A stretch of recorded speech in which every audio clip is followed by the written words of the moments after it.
नमस्कार साथियों, ABC maths academy के यूट्यूब चैनल में आप सभी का बहुत बहुत स्वागत है।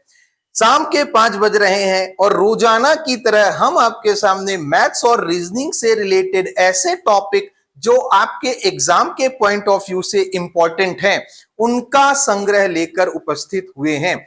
यदि आपको हमारा यह प्रयास अच्छा लगता है तो चैनल को सब्सक्राइब जरूर कीजिएगा और अपने दोस्तों में शेयर करेंगे। चलिए स्टार्ट करते हैं आज का सेशन। ये रेशियो से रिलेटेड क्वेश्चन है। मैथ्स का जो टॉपिक, उसमें रेशियो का बेसिक क्वेश्चन पूछा गया है कि A:B = 2:3 एंड B:C = 5:7। तो ए, बी और सी का रेशियो क्या होगा, कैसे निकालते हैं इसको? तो A:B:C, देखिए ध्यान से देखिएगा, इनमें कॉमन क्या है? ए और बी। क्या कॉमन है? बी कॉमन है। बी और सी दिख रहा है। ए बी बी सी, क्या कॉमन है दोनों में? बी कॉमन है सर। तो जो कॉमन है ना, उसको बीच में लिखते हैं अपन। अब ये बताओ, ए बी का रेशियो कितना दिया है? 2:3, और बी और सी का कितना दिया है? 5:7। तो जब टोटल रेशियो निकालते हैं ना, तो यहां पे कुछ तो है नहीं सर, यहां पे कुछ नहीं है। ऊपर से नीचे का गुणा करेंगे, कुछ भी नहीं है तो बगल वाला आ जाएगा, बगल वाला आ जाएगा। कुछ भी नहीं है तो बगल वाला आ जाएगा। अब ऊपर से नीचे का गुणा करो। 5 दूना 10, 5 तिया 15, 7 तिया 21, कितना आया? 10:15:21। ऑप्शन नंबर ए इसका राइट आंसर है। चलिए नेक्स्ट क्वेश्चन, आपको क्या निकालना है? यूनिट प्लेस में इसके क्या आएगा? तो हमने आपको पहले ही बताया है, यूनिट प्लेस है ना, तो यूनिट प्लेस में देखिए क्या है। 8 सत्ते 56, 6 6 जा 6, 6 1 जा 6, 6 7 जा 42 का 2 आया। क्या आंसर आया? 2। इकाई के अंक में क्या आ गया? 2 आया। चलिए क्या करना था? 8 सत्ते 56, 6 छंग 36, 6 एकम 6, 6 सत्ते 42, 42 मतलब 2 इसका राइट आंसर है इकाई के अंक का। नेक्स्ट क्वेश्चन देखिएगा, 100 तक की सभी विषम संख्याओं का योग ज्ञात करें, कह रहा है। 100 तक की सभी विषम संख्याओं का योग। तो सबसे पहले हम देखते हैं 6 तक की विषम संख्या। 6 तक कौन सी विषम संख्या होगी? सर 6 तक बोल रहे हो, 6 तो विषम नहीं है, तो इस यहां तक कौन सी विषम संख्या होगी? 5 तक होगी। कौन कौन सी? 1 3 और 5। अब हम जानते हैं n क्या होता है, विषम संख्या का क्या होता है फॉर्मूला? n का स्क्वायर। n बोले तो कितनी संख्याएं हैं, तो कितनी संख्या है? 1 2 3, तो 3 का स्क्वायर कितना आया? 9। चेक कर लो, 5 3 8 और 1 9। लेकिन ये बताओ, 6 तक बोला तो अपन ने निकाल लिया, लेकिन यदि 100 तक बोले तो कैसे निकालेंगे? तो ध्यान दो, 6 तक कितनी विषम संख्या? 6 तक सबसे पहली कौन सी विषम संख्या होगी? 6 विषम संख्या है नहीं, तो कौन सी होगी? 5। तो 5 तक की विषम संख्या का योग निकालना है। और 5 तक कितनी विषम संख्याएं कैसे करेंगे? तो 5 में 1 जोड़ो और आधा करो। 5 और 1 6, 6 का आधा 3, इतनी संख्याएं होंगी। तो सेम 100 तक कहता है, तो 100 तक, 100 तो विषम संख्या है नहीं, विषम संख्या कौन सी है? 99। और यदि अंक कितनी संख्या है ये निकालना है, तो 1 जोड़ देंगे। 100, 100 का आधा 50, तो n की वैल्यू कितनी हो गई? 50। और फॉर्मूला क्या है? n² = 50 का स्क्वायर। कितना आ गया? 2500 इसका राइट आंसर है भाई। चलिए नेक्स्ट क्वेश्चन देखो, सिंपल सा क्वेश्चन है, क्यूब करना है और आंसर निकालना है। ये क्या है? 0.6 का क्यूब प्लस 0.4 का क्यूब प्लस 0.288। 6 का क्यूब होता है 216, और पॉइंट लगाया 3 अंकों, पॉइंट के बाद 3 संख्या। 64, लेकिन पॉइंट के बाद 3 होनी चाहिए संख्या, तो ये लग गया 0.288। 8 4 12, 12 6 18, हासिल आई 1, 8 और 1 9, 9 6 15, 15 और 1 16, हासिल आई 1, 2 और 1 3, 3 2 5। 0.568, ऑप्शन नंबर डी इसका राइट आंसर है भाई। नेक्स्ट क्वेश्चन देखिए, ये क्या है, यदि दो संख्याओं का एलसीएम और एचसीएफ इतना है, एक संख्या इतनी है, तो दूसरी संख्या क्या है। सिंपल सा कंसेप्ट है, अपन जानते हैं, पहली संख्या गुणित दूसरी संख्या बराबर एलसीएम इंटू एचसीएफ।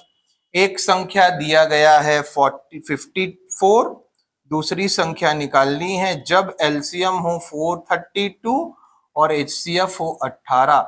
18 दूना 36, 18 तिया 54, 3 से कटा 3 एकम 3, 3 चौक 12, 3 चौक 12, दूसरी संख्या क्या आ गई 144, इसका राइट आंसर है भाई। चलिए नेक्स्ट क्वेश्चन, अपन को योग निकालना है। हम क्या जानते हैं, संख्याओं का योग बटे संख्या बराबर क्या होता है, एवरेज। हमको एवरेज ही तो निकालना है, एवरेज ही तो निकालना है। अच्छा, एवरेज दिया है, कितना दिया है एवरेज 55। कितनी संख्याओं का सबका योग कर लो, 7 2 9 और 1 10, 10, अच्छा 4 संख्याओं का, 7 2 9 और 1 10, 0, हासिल आई 1, 4 और 1 5, 4 9 10 11 12, 120 प्लस x बटे संख्या कितनी है, 4 संख्या, उधर ट्रांसफर करो। 55 दूना 110, 110 दूना 220, x की वैल्यू कितनी आ गई, इधर आया तो 100, और x की वैल्यू निकालनी थी, कितनी आ गई 100, आपका राइट आंसर है। दूसरा तरीका ऐसा है, देखिए हमको पता है number average is equal to क्या होता है, सम। 4 संख्याओं का औसत 55 है, तो योग कितना आएगा, सर इनका गुणा हो जाएगा, 55 चौक 220, और हमको पता है योग कितना है 120 प्लस x, तो x की वैल्यू कितनी आ गई, यहां से भी ट्रांसफर होगा, घटेगा 100 आ जाएगा। चलिए नेक्स्ट क्वेश्चन। हाँ भाई, एक व्यक्ति बिलासपुर से 40 किलोमीटर प्रति घंटे की गति से बिलासपुर से रतनपुर की यात्रा करता है, और वह 60 किलोमीटर प्रति घंटे की गति से रतनपुर से बिलासपुर जा रहा है। रतनपुर से बिलासपुर गया और बिलासपुर से रतनपुर आया, दूरी तो कांस्टेंट है ना, डी कांस्टेंट है ना, डी नियत है ना, तो इसके लिए फॉर्मूला तो पहले से ही बताया है, एवरेज स्पीड का क्या है 2xy upon x plus y. x कितना सर 40, y कितना 60, और ये 2 का 2 बटे 60 और 40 का योग 100, 0 से 0, 0 से 0, 6 चौक 24 दूना 48 किलोमीटर प्रति घंटा। ऑप्शन नंबर ए इसका राइट आंसर है। चलिए, किसी भी दो कॉन्जिक्यूटिव ऑड नंबर्स का अंतर 2 होता है, ध्यान से सुनना। कॉन्जिक्यूटिव मतलब क्रमागत, और कौन सी संख्या ऑड, तो 3 एक ऑड है, इसके बाद ऑड आएगा 5, इसके बाद ऑड आएगा 7, तो कोई सा भी दो कॉन्जिक्यूटिव ऑड पकड़ लो, इनका डिफरेंस 2 है। क्या 2 है डिफरेंस, वो कह रहा है, यही तो कह रहा है कि किसी भी दो कॉन्जिक्यूटिव संख्याओं का अंतर 2 होता है, बिल्कुल सही बात कह रहा है। सभी ऑड नंबर्स को, अच्छा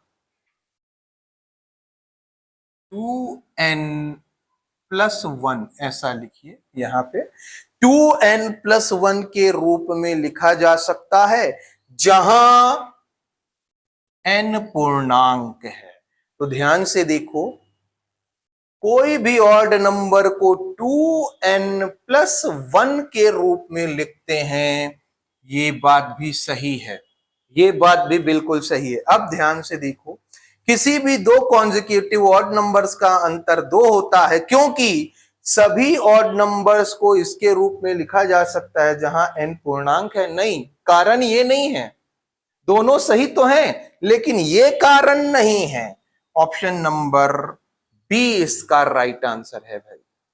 चलिए, 28 एक परफेक्ट नंबर है। Perfect number sir last class में ही बताया, परफेक्ट नंबर का कंसेप्ट। परफेक्ट नंबर क्या होता है? 6 है सबसे छोटा परफेक्ट नंबर। सबसे छोटा perfect number, smallest perfect number, सबसे छोटी परिपूर्ण संख्या 6 है। क्यों है? क्योंकि 6 के फैक्टर यदि आप करें तो ये 6 के फैक्टर हो गए। तो प्रॉपर जो डिवाइजर है ना, ये प्रॉपर डिवाइजर है। ये 6 को छोड़ दो, 6 का फैक्टर ले रहे तो 6 को छोड़ दो, बाकी प्रॉपर डिवाइजर कहलाते हैं। इनका योग भी 6 आना चाहिए। क्या 6 आ रहा है? बिल्कुल। तो ये क्या है? परिपूर्ण संख्या, परफेक्ट नंबर। तो सेम 28 का चेक कर लो। 28 किससे डिवाइड होता है? 1 से, 2 से, 4 से, 7 से, 14 से, 28 से। अब 28 छोड़ दो, सबको ऐड करो। 14 7 21 4 25 और 2 27 और 1 28। देखो दोनों बराबर आ गए ना। तो ये भी क्या है? परिपूर्ण संख्या, परफेक्ट नंबर है। बिल्कुल सही बात कह रहा है। किसी संख्या के प्रॉपर डिवाइजर का योग उसी संख्या के बराबर हो, ये प्रॉपर डिवाइजर हैं। प्रॉपर डिवाइजर है। उचित भाजक, प्रॉपर डिवाइजर मतलब उचित भाजक। तो प्रॉपर डिवाइजर का योग संख्या के बराबर हो तो परफेक्ट नंबर कहते हैं। बिल्कुल यही सही है। और इसका क्या है? व्याख्या कर रहा है, व्याख्या कर रहा है। चेक कीजिए, 28 एक परफेक्ट नंबर है। क्यों है? क्योंकि किसी संख्या के प्रॉपर डिवाइजर के योग उसी संख्या के बराबर हो तो उसे परफेक्ट नंबर कहते हैं। बिल्कुल सही, ऑप्शन नंबर ए इसका राइट आंसर है। नेक्स्ट क्वेश्चन, सबसे पहले ये दिया है, यहां नंबर दिया है, ये क्या है? तो हम देखते हैं, ये 50 ना घन है ना वर्ग है, ना पूर्ण वर्ग ना घन है, तो ये क्या है? 50 को आप लिख सकते हो 2 इंटू 5 का स्क्वायर। क्यों 5 स्क्वायर? 25, 25 दूना 50। तो ये किसके बराबर है? सी। तो 4 का क्या आएगा? सी आएगा। तो 4C, 4C, 4C, 4C, मतलब एक ऑप्शन तो एलिमिनेट हुआ। अब देखिए सर ये क्या होता है? 2 की पावर 9। लेकिन यहां कहीं दिया है क्या पूर्ण वर्ग? नहीं। लेकिन ये एक चीज और होता है, 8 की पावर 3। 8 की पावर 3 मतलब पूर्ण घन है, 2 पूर्ण घन है। ये क्या होता है? 256। 16 का स्क्वायर। आप बोलेंगे हाँ ठीक बात है। ये क्या है? 27 का स्क्वायर। और क्या है? 9 का क्यूब भी है, दोनों है। तो ये क्या आएगा? 3। पूर्ण वर्ग भी है और पूर्ण घन भी है, डी आएगा। तो ये क्या आ जाएगा? ए का बी। ये पूर्ण वर्ग है। तो अब चेक करो, ए का बी, 2 का ए, 3 का ए। ए का बी, 2 का ए, 3 का ए। अच्छा, ए दो दो बार हो गया है। ए का बी, 2 का ए, 3 का ए, 4 का सी। तो इसमें सब तो सेम, ये देखो ये तीनों ऑप्शन सेम हो गए हैं, इसको चेंज कर लीजिएगा। तो आपका आंसर क्या आया? A1 का बी, 2 का ए, 3 का डी और 4 का सी। ये राइट आंसर है। अब ये ऑप्शन में दिया नहीं गया, एक बार चेक कर लेते हैं हम। हाँ, इसमें ना थोड़ा बहुत थोड़ा टाइपिंग मिस्टेक है, तो इसको आप छोड़ दीजिए। 3 का डी यहां पे ऐसे लिख लेंगे, 3 का डी, 1 का बी, 2 का ए, 3 का डी, 4 का सी, ऑप्शन नंबर सी कर लीजिए। चलिए आगे बढ़ते हैं भाई। यदि बिलासपुर सिटी मॉल में फिल्म की टिकट पर 10% और 20% की क्रमागत छूट दी जाती है तो टिकट पर नेट छूट ज्ञात करें। देखो नेट छूट छूट अगर दी जा रही है ना तो उसका फॉर्मूला है A plus B minus A B upon 100। 10% छूट और 20% छूट माइनस 10 गुणित 20 बटे 100, 0 से 0, 0 से 0, 20 और 10 30, 30 में 2 चला गया, 28% आया ना, यही डिस्काउंट है। इसको दूसरे तरीके से भी, ये बेस्ट मेथड है इस डेटा के साथ, लेकिन इसको दूसरे तरीके से भी बनाया जा सकता है। 10% की छूट मतलब 100 में 10 की छूट, तो 100 की चीज को 90 में बेचोगे, एमआरपी और एसपी चेक करना। फिर आपको मिल रही है 20% की छूट, मतलब 100 में 20 की छूट, तो 100 में 20 की छूट, तो 100 की चीज को 80 में बेचोगे। 0 से 0 कैंसिल, 0 से 0 कैंसिल, 10 दहम 100, 8 नम 72। 100 में कितने की छूट मिली? 28 की। कहां से? 100 से, इंटू 100%। ये दूसरा मेथड है। दोनों मेथड वही है, ये ज्यादा बेटर मेथड है, इससे बनाइएगा। चलिए ये भी इजी मेथड है, जब डेटा हार्ड आता है तो अपन इससे बनाते हैं।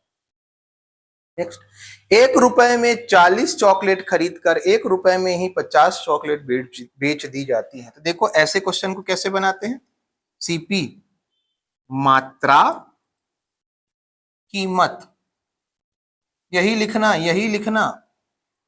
मात्रा कितनी है?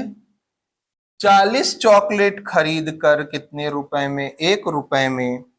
बेची जाती है 50 चॉकलेट कितने रुपए में? 1 रुपए में। इसका इधर गुणा, इसका इधर गुणा, तो 50 एकम 50, 40 एकम 40। 50 रुपए में खरीद कर 40 रुपए में बेचा गया, क्या हो रहा है? हानि। कितने की? 10 की। कहां से?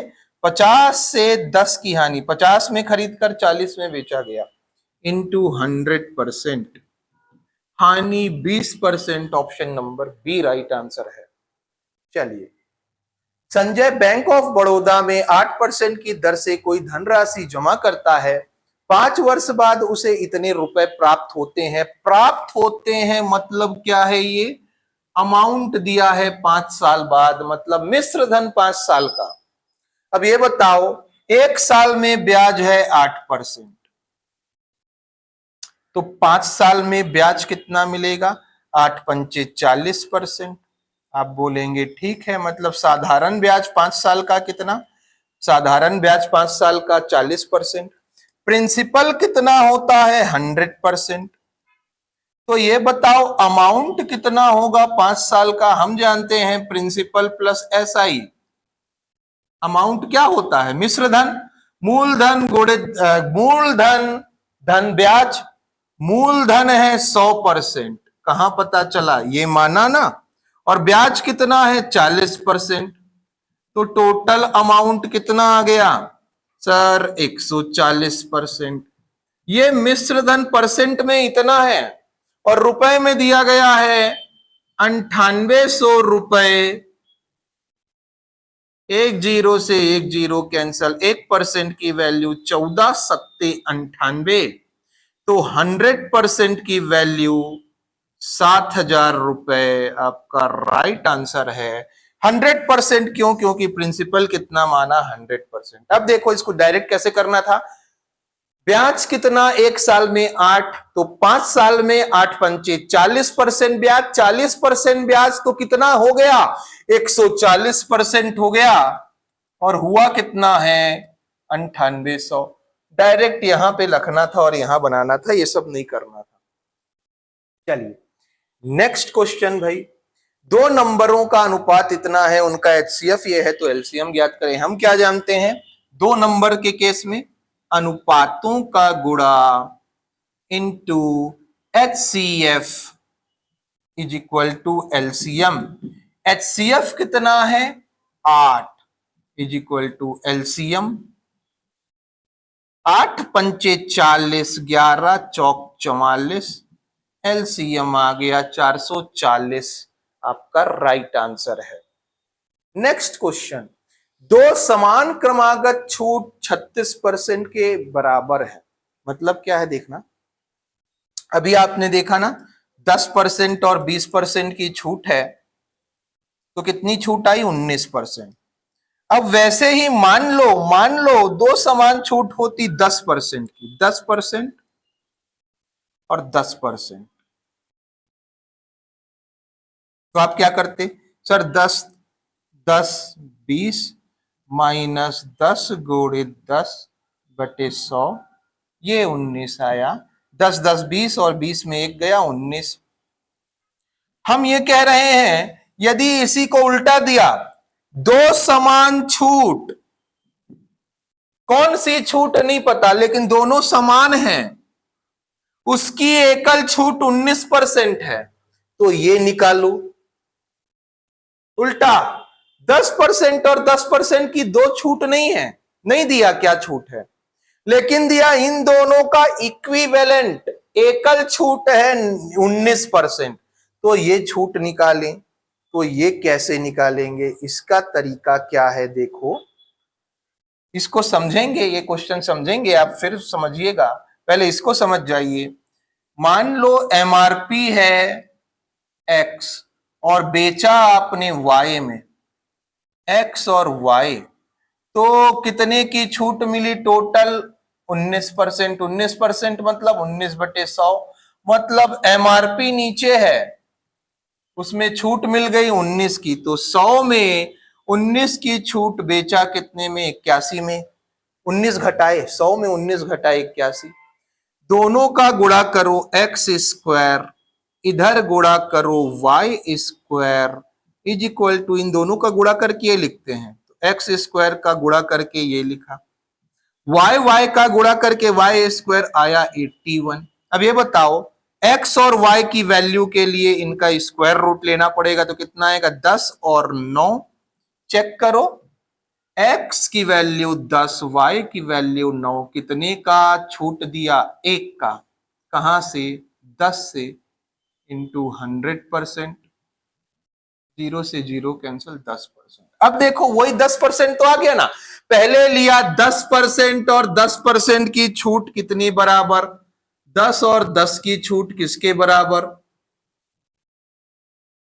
तो ये आया 19%। अब उल्टा लिया, 19% की छूट मिली, तो वो छूट निकालिए, फिर से आ गया, कितना आया, 10% आया। तो सेम क्वेश्चन दिया है, दो समान छूट हैं, उनकी छूट कितनी दी है, एक एकल छूट 36 के। तो कैसे करेंगे, एक्स वाई,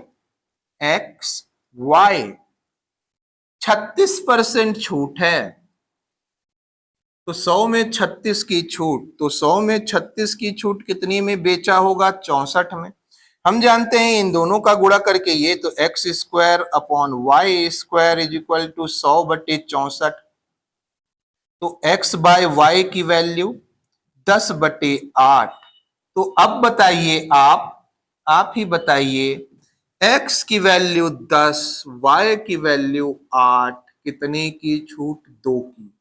कहां से छूट मिल रही है, 10 से, इंटू 100%, कितना आया, 20% की छूट है। अगर आप चेक करना चाहते हैं तो एक बार चेक कर लो जरा, अगर 20% की दो समान छूट होती तो कितना आता, 20 धन 20 ऋण 20 गुणित 20/100, 2 दूना 4, 20 20 40, 40 में से 4 गया, 36 आ गया कि नहीं। उसी का उल्टा, 36% छूट है, तो जो छूट है उसकी वैल्यू निकालो, उल्टा किया बस आंसर आ गया। चलो आगे बढ़ते हैं। 95 को हो गया, 96 बचा है। जब कोई वस्तु 291 रुपए में बेची जाती है तो 3% की हानि होती है। मतलब सीपी यदि 100 है और 3% की हानि हुई, हानि 3%, लॉस, तो कितने में बेचा गया होगा? 97% में बेचा नहीं गया होगा। आप बोलेंगे हाँ ठीक है। और रुपए में कितने में बेचा गया है? 291 रुपए में। तो 1% की वैल्यू बताइए जरा, 291/97। तो आपसे क्या पूछा है ये बताइए, बस क्या पूछा है? 8% लाभ कमाने के लिए कितने में बेचा जाना चाहिए? 8% लाभ, लाभ होता है सीपी से। 8% का यदि लाभ हो तो 8% ज्यादा, मतलब 108% में बेचा जाना चाहिए। 1% की वैल्यू ये, तो 108 की वैल्यू कितनी? 291/97 गुणे 108। 9 तिया 27, 7 तिया 21, 3 आया, कटा 3 बार में, 8 तिया 24, 3 एकम 3, 324 रुपए राइट आंसर है।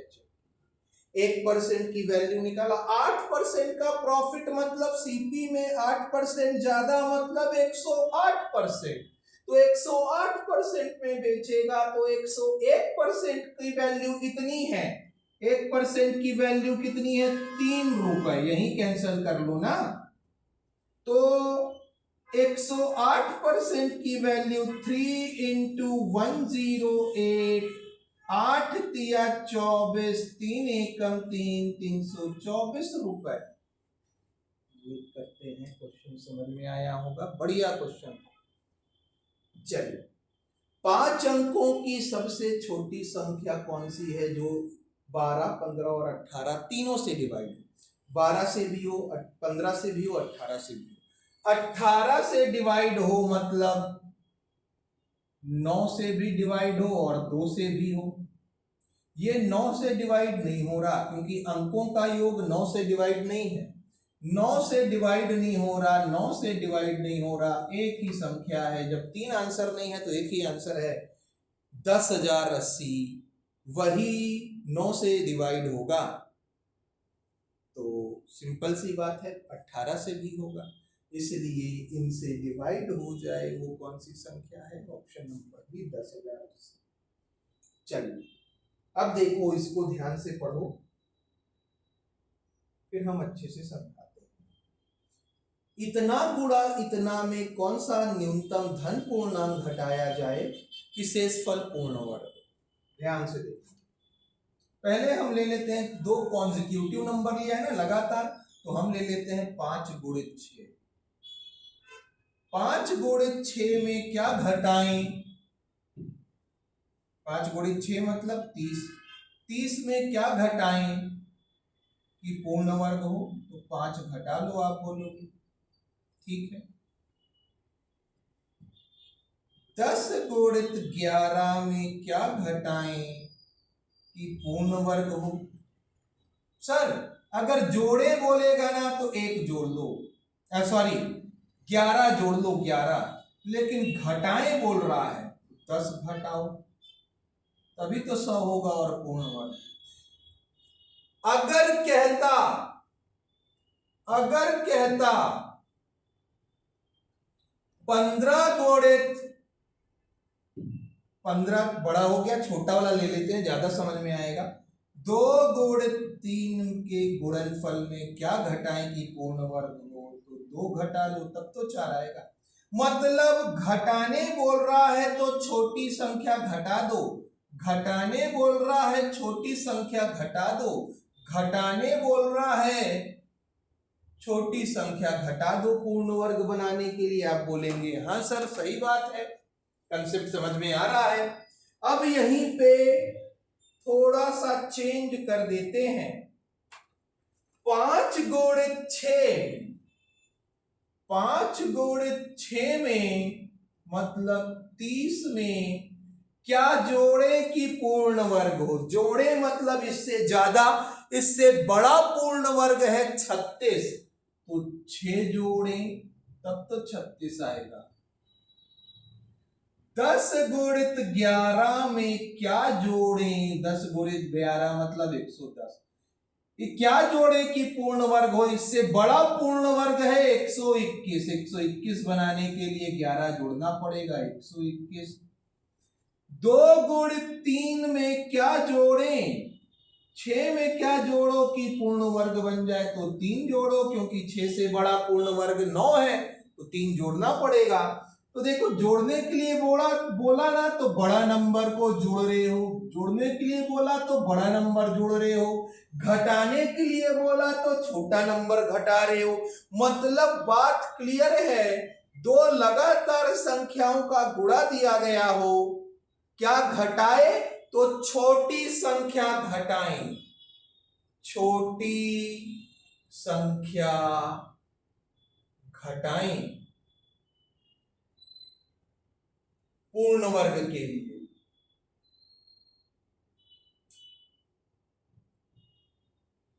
और कहता है क्या जोड़े पूर्ण वर्ग के लिए, तो बड़ी संख्या जोड़ दें।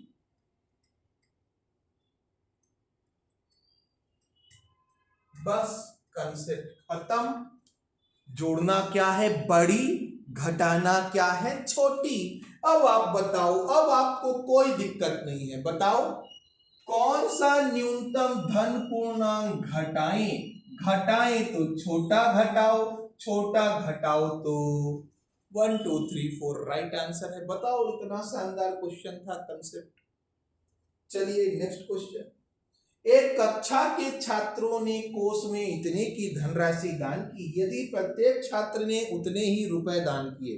मान लो कोई क्लास में 100 लोग हैं, 100 लोग हो, हर आदमी 100 रुपए जमा किया, कि जितने लोग उतना रुपया जमा करना है, तो टोटल कितने जमा हो जाएंगे 10,000। आप बोलेंगे हाँ। यदि है 24 लोग और हर कोई 24 जमा किया, तो कितने जमा हो जाएंगे 576, मतलब 24 का वर्ग,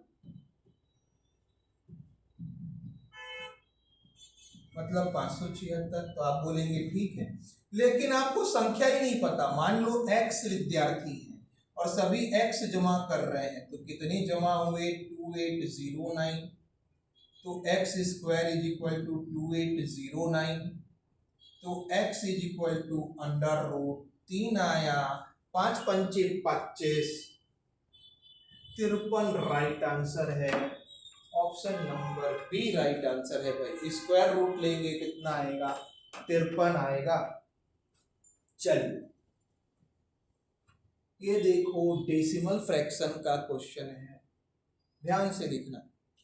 स्क्वायर रूट लिखा है, कभी पॉइंट के बाद 3 संख्या का डेसिमल नहीं निकलता, लेकिन स्क्वायर रूट नहीं निकलता। पॉइंट के बाद 3 संख्या है ना, दशमलव के बाद 3 संख्या है, उसका परफेक्ट स्क्वायर नहीं निकलता, हम जानते हैं। लेकिन 0.98 अपॉन 0.25 है, तो सर पॉइंट के बाद 2 संख्या, पॉइंट के बाद 2 संख्या, दोनों पॉइंट कैंसिल हो गए, 98/25 लिख सकते हैं। आप बोलेंगे हाँ बिल्कुल लिख सकते हैं सर, ये तो हम जान रहे हैं, सिंपल सी बात है।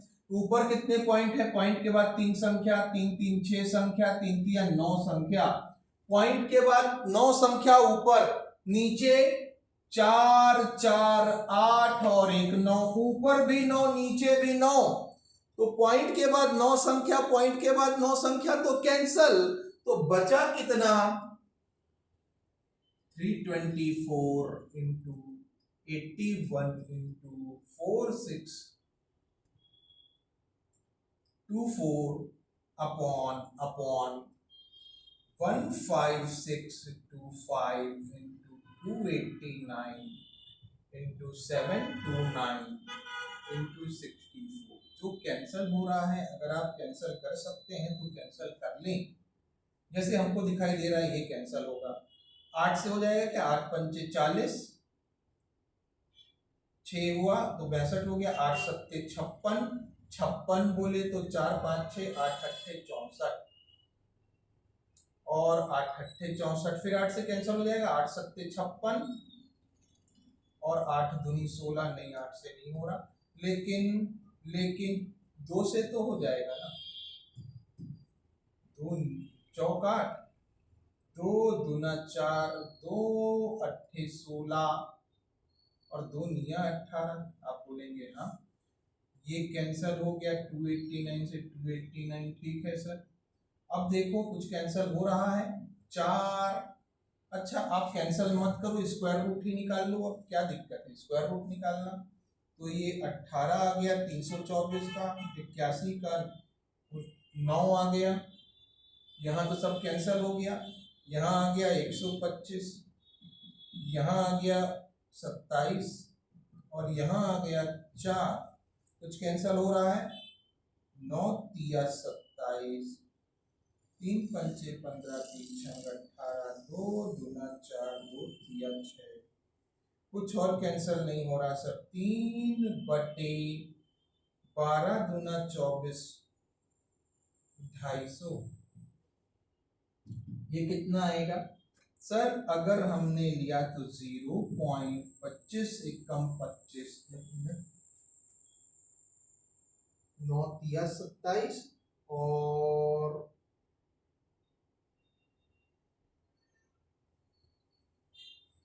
यहाँ से लिख लिया 9 तिया 27, 3 पंचे 15, 3 छंग 18, ठीक है, 2 दूना और 2 तिया 12, दूना 24 और 25, ठीक है, ये इतना आ गया। इसको कैंसिल करेंगे तो 0 लगाया तो 30 हुआ, अभी भी नहीं जा रहा, 300 तो 25 एकम 25।